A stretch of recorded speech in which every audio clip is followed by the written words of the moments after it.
Hi friends, ఈరోజు morning అయితే already 20 minutes video తీశాను. కానీ అందులో కొంచెం ఎక్స్ట్రా ఉంటుంది కదా కంటెంట్, వేస్ట్ కంటెంట్ లాగా కొంచెం గొప్ప, అదైతే ఎడిట్ చేసి పెడదామంటే నాకైతే రావట్లేదు.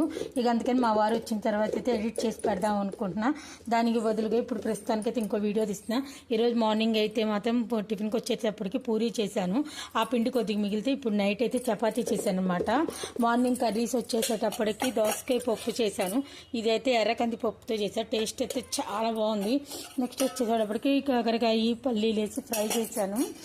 రైస్ అయితే అయిపోయింది అనమాట. ఇంకా కొద్దిగా ఉంది. పాప అయితే తింటుంది. ఇక అలాగే అయితే పాలైతే నేను బయటకి గేదె పాలు తీసుకొచ్చి తోడేస్తున్నాం కదా. ఇది చూడండి, పెరుగు అయితే చాలా బాగుంది. గడ్డ పెరిగేళ్ళ టేస్ట్ అయితే ఎక్సలెంట్గా ఉంది.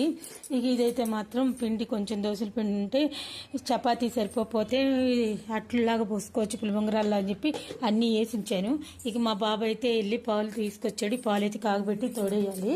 మా పాప అయితే భోజనం చేస్తుంది అనమాట. ఇప్పుడు ఆ పిల్ల ఎక్కువ శాతం రైస్ అయితే తింటుంది నైట్ టైం కూడాను.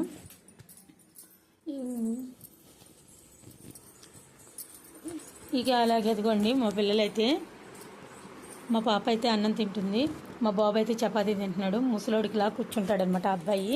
ఇక అలాగే పొట్టిమిన పప్పు హోటల్ పెట్టిన కానీ అస్సలు పట్టించుకోపోయేటప్పటికి కొద్దిగా ఉండలుగా గట్టి ఉంది. ఇక మార్నింగ్ అంతే ఎండలో పెట్టి కిందకి తెచ్చాము.